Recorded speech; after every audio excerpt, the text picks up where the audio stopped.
Parents of an autistic student claim he was beaten by kids at a Clayton County school for being different. Video they say was taken last week appears to show the teenager fighting off other kids, reportedly at Riverdale High School.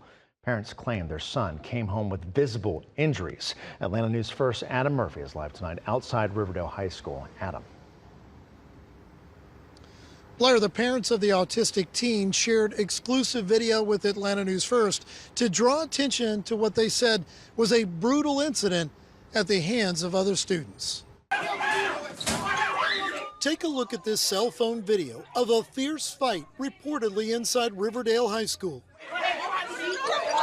That's my son in the yellow pants, fighting off 3 individuals because he's a little different. Corey and Marquise Swindles said their autistic son was brutally beaten and called names by other students while at school last Thursday. He was attacked walking down the hallway. He was called slow,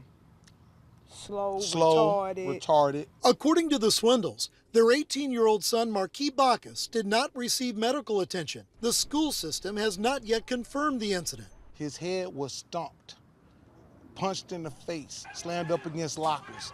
There was no school teachers, no principals. He wasn't offered any medical treatment.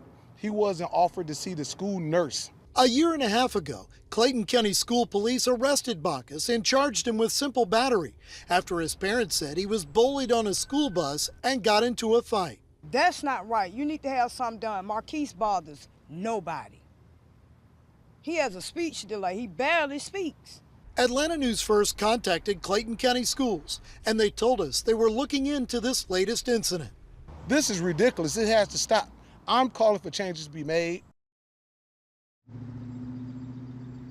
Again, the school district said they will provide some information on this and that they're looking into it, but at this hour, we have not received an update from them. Now, as for the autistic teen's parents, they said right now, really their focus is on the health and safety of their son. Live outside Riverdale High School in Clayton County, Adam Murphy, Atlanta News First. Currently going to be interesting to see what the district has to say about that, Adam. Thank you.